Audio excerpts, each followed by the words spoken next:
Kill Games. Dessa vez aqui estou trazendo pra vocês, galera.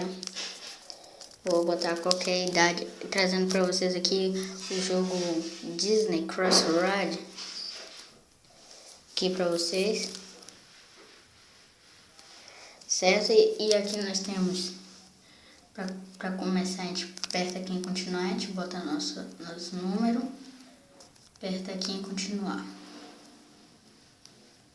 Mas não quer ir. Ai, meu Deus do céu. Vou botar 1. A gente tá vendo um probleminha aqui. Eu vou botar essa idade aqui. Vamos lá. Então espera um pouco aqui. Não quer ir, gente. Não quer ir. Agora foi. Então, esse jogo Crossroad Disney, antes era só Crossroad, só que fizeram a versão dele em Disney.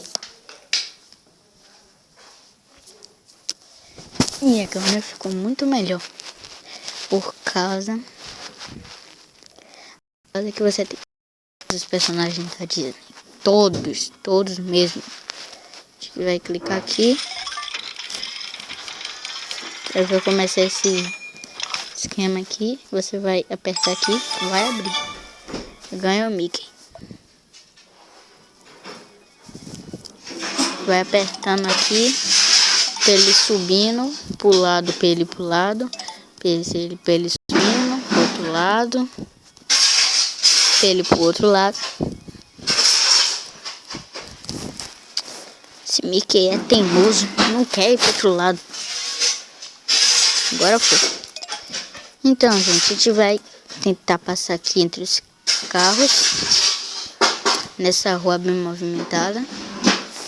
E então, galera, esse vídeo é só. Você vem aqui pra ensinar vocês que joga.